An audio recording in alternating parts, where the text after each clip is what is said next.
Hey, quick question before we even start. Have you ever walked into a room and suddenly forgot how to be a normal human being? Like you knew how to talk 5 minutes ago, and now you're standing there like a statue? Oh, we are starting strong today. Because if that has ever happened to you, stay with us. Because today we are talking about something that a lot of people think about but never actually talk about out loud. How to change your personality. How to stop being the quiet one in the corner. How to actually feel confident in your own skin. And honestly, this one is personal for both of us. Very personal. Very. I have stories, many stories. And so do I. So, welcome, English learners. Welcome to Mr. English Podcast. I'm Emma. And I'm James. And if you are new here, this is your cozy little place to learn easy, natural, everyday English through real conversations. We talk like real people. We use simple words, and we make sure every single episode feels like you are just sitting with two friends having a good chat.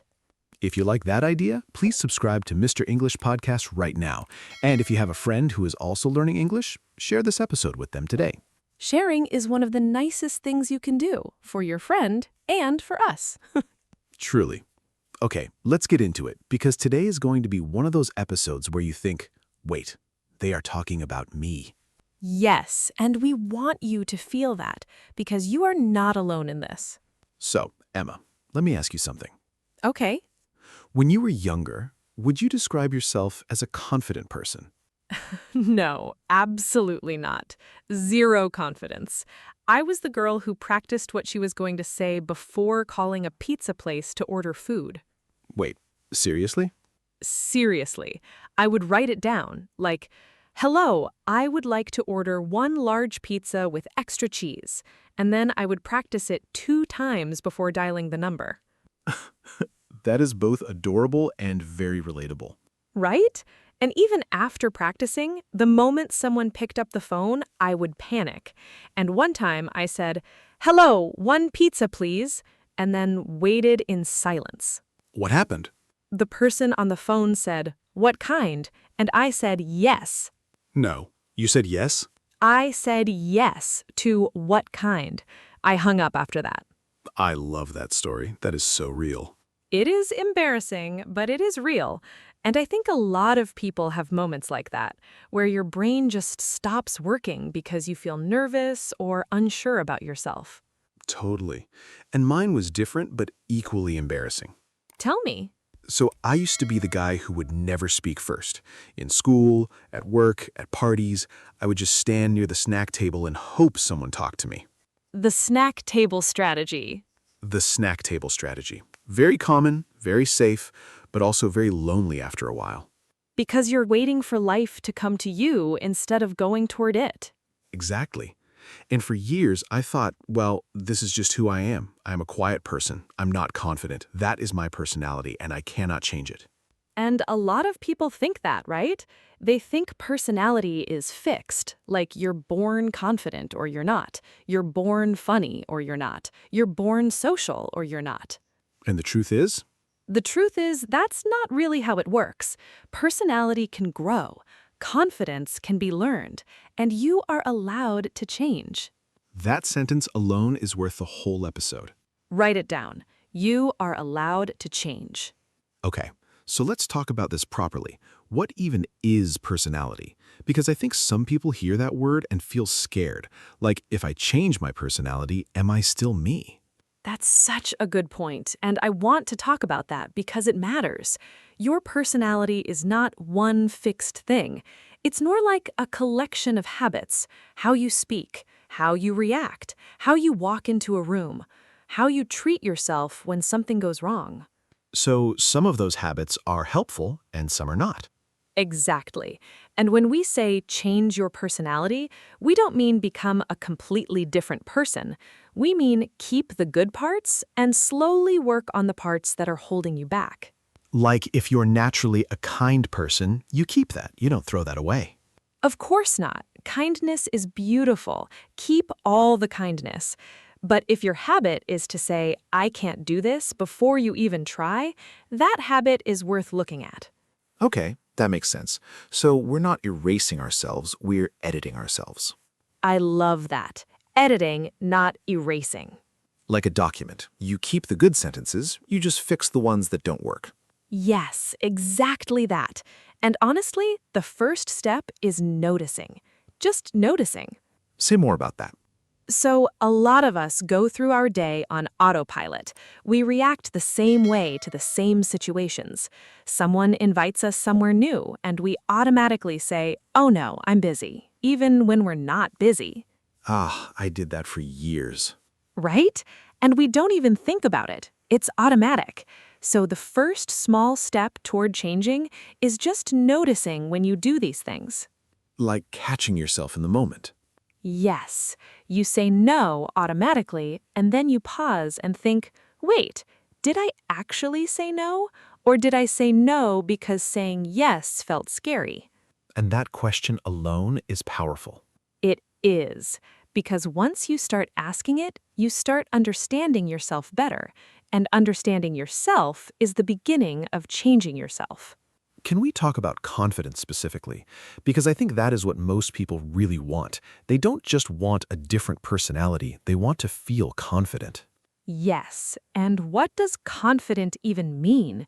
Because people use that word a lot, but what does it actually look like in real life? To me, confident used to mean being loud, being the center of attention, talking the most in the room.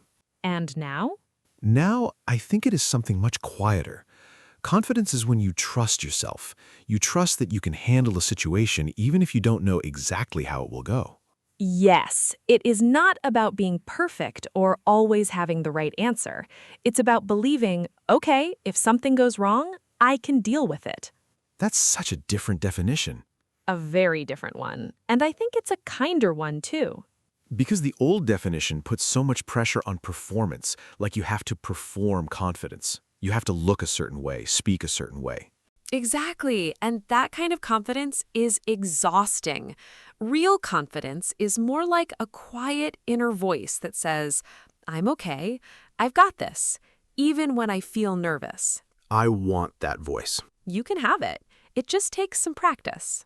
Okay, let's talk about the practice part. So, the first real thing I want to talk about is how you talk to yourself, because this is huge, and most people never think about it. The voice inside your head. Yes, that constant little voice. And for a lot of people, especially people who don't feel confident, that voice is not very nice. It says things like, you're gonna mess this up, or why would anyone listen to you? Or you're not smart enough, you're not interesting enough, you're not ready. Ugh, my inner voice used to be terrible to me. Same. And the thing is, we would never talk to a friend that way. If a friend said, I'm nervous about this job interview, we would not say, you're going to fail, don't even try. We would say, you've got this, just do your best. But we say the mean version to ourselves all the time. All the time, without even noticing. So one small but really powerful practice is to start talking to yourself the way you would talk to a good friend. That sounds simple. It sounds simple, but it is surprisingly hard at first, because we are so used to being our own worst critic. Our own worst critic, yes, that is exactly the right word. And when you start changing that voice, even just a little, your whole experience of yourself starts to shift. You start to feel like you are on your own side, and that is a very different feeling. Being on your own side. I like that phrase. Because a lot of unconfident people are working against themselves without realizing it. Every time they say, I can't do this, they are working against themselves. Every time they say, I'm not like other people, they are making a wall. And the wall keeps you safe, but also keeps you stuck. Beautiful way to say it. Okay, let me add something here because I think this is important. I think one big reason people don't feel confident is because they are always comparing themselves to other people. Oh, yes, big one. Like, I used to walk into a room and immediately start comparing. That person is funnier than me. That person speaks better. That person looks more relaxed. And then I feel worse and worse before I've even said a word. And the comparison is almost always unfair. How do you mean? Because you are comparing your inside to someone else's outside. You see their smile, their easy laugh, their comfortable body language, but you don't see their inner voice. You don't see that maybe they practiced that smile in the mirror this morning. Wait, really? Yes.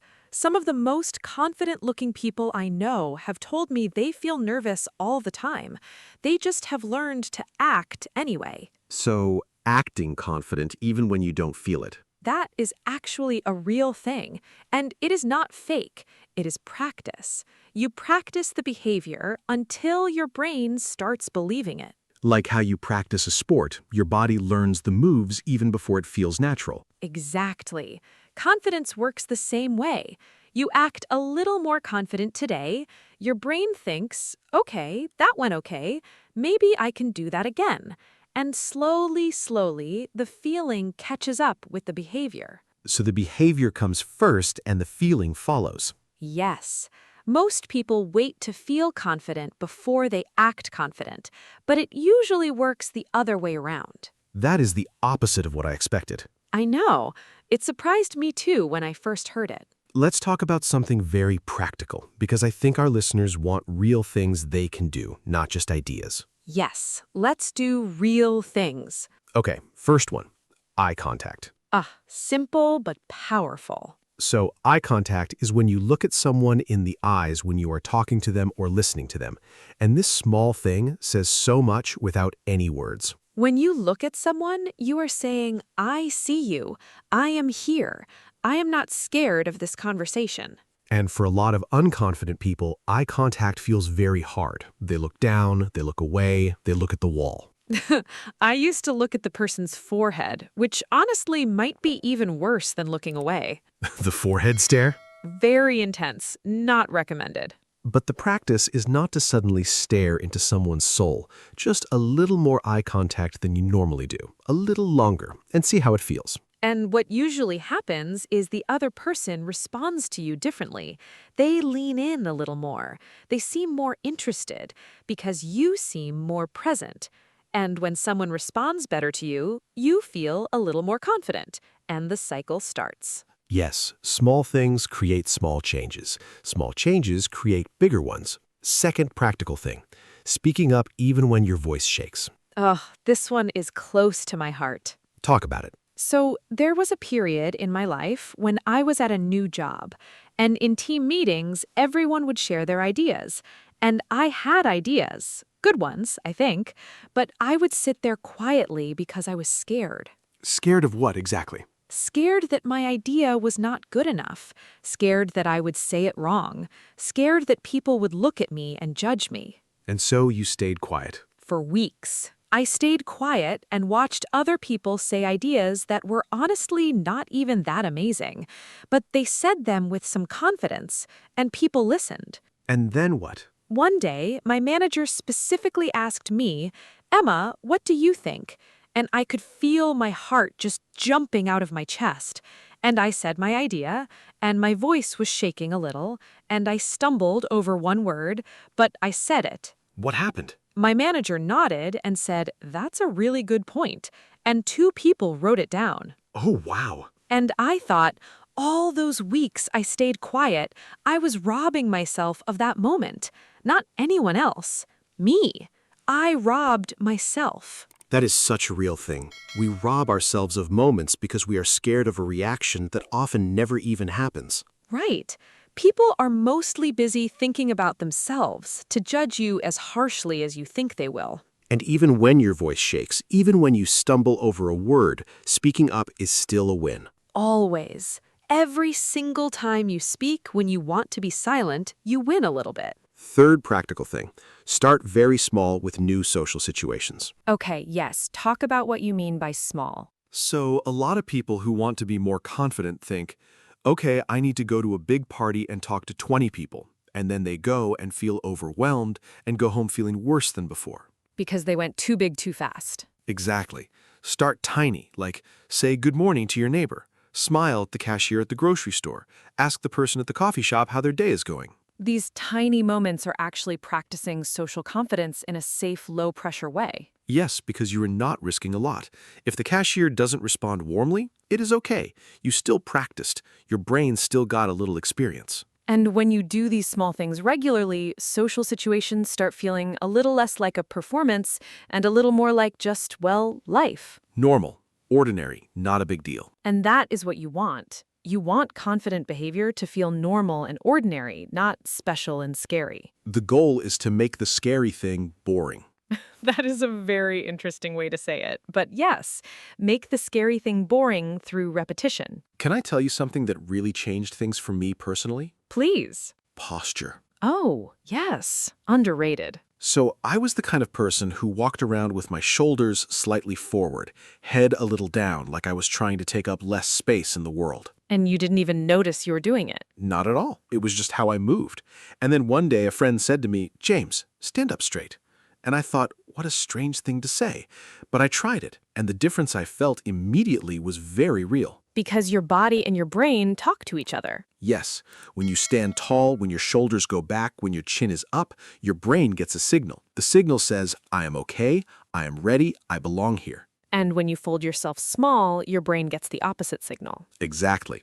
So even before you say a word, your posture is already telling your own brain a story about who you are. And you get to choose what story that is. Stand tall, even when you don't feel tall inside, because the inside will follow. This also connects to something called body language.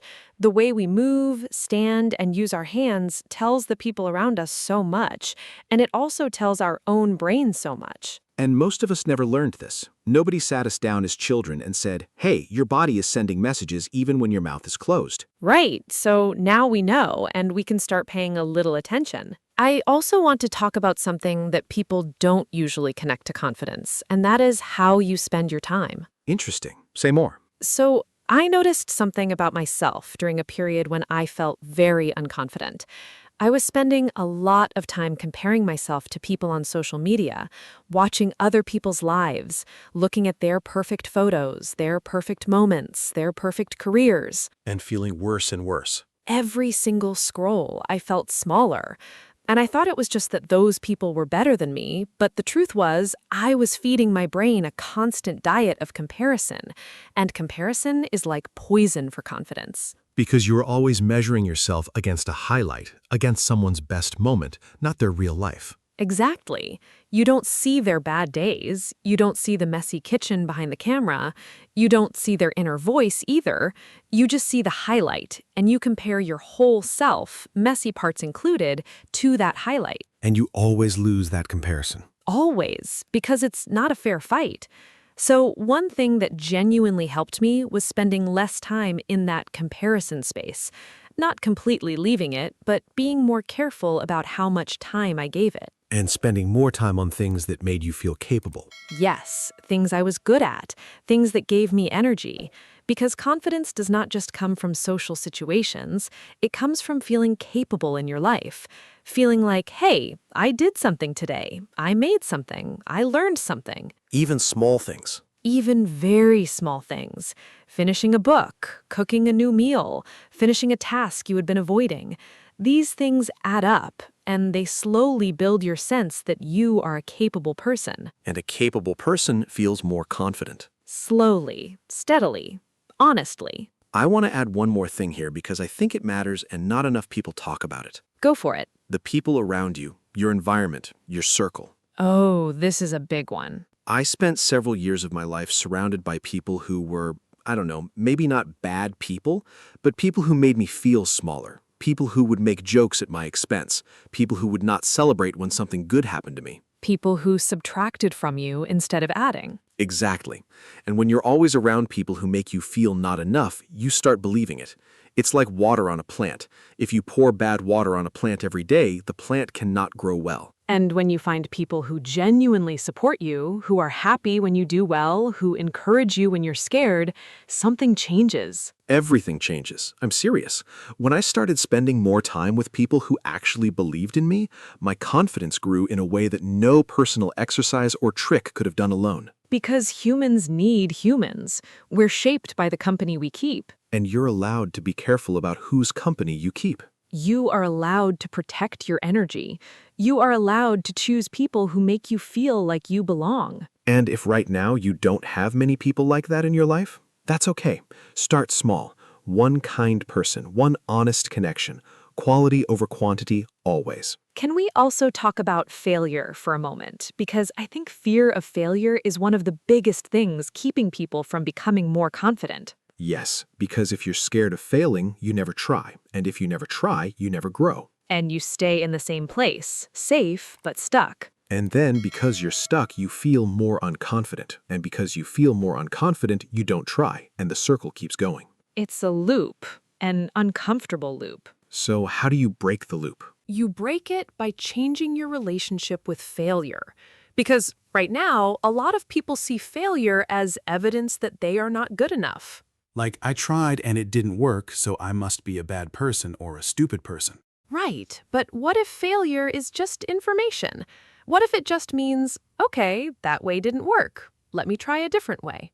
Like a science experiment, you don't call a scientist stupid because their first experiment didn't work. Exactly. You just say, okay, what did we learn? What do we try next? I love that. What did we learn? What do we try next? And the more you can hold failure lightly, like it is just data instead of a judgment of your whole self, the more willing you become to try things. And trying things is how confidence is actually built. Not from thinking about trying, from actually doing it, even badly, even messily. Done badly is better than never done. I want that on a poster. Me too, honestly. Okay, I also want to mention something that I think is underestimated. Preparation. Oh, good one. So, a lot of people think confident people just wing it. They just walk into any situation and naturally handle it.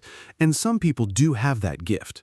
But a lot of confident-looking people are actually very prepared. Yes, they have done the work before the moment. Like, if you have a conversation you were nervous about, prepare for it. Think about what you want to say. Maybe practice out loud, in the mirror, or with a friend. Speaking of practicing out loud, this is something I actually did, and it helped me enormously with English too. I would just talk to myself, at home, out loud. Just talking to yourself? Just talking, out loud, narrating things, describing what I was cooking, telling a story to nobody in the kitchen. It sounds funny, but it builds your comfort with hearing your own voice. And a lot of people are uncomfortable with their own voice. So uncomfortable. They hear a recording of themselves and think, do I really sound like that? Everyone thinks that the first time. But the more you hear yourself, the less strange it feels.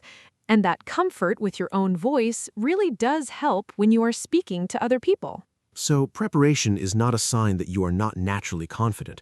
Preparation is actually what confident people do behind the scenes. The magic trick is all the invisible practice. Let's slow down a little because I want to say something that I think is really important before we get to the end of this episode. I can feel the tone shifting. Go ahead. Changing yourself takes time. Real time. Not 1 week, not 1 month maybe. It is a slow journey. Yes. And some days you will feel like you are going backward. You will have a conversation that went badly. You will say no when you wanted to say yes. You will compare yourself to someone and feel small again. And those days are part of the process, not a sign that the process is failing. Exactly. Progress is not a straight line. It goes up and down and sometimes sideways. Sideways progress. It still counts. It all counts.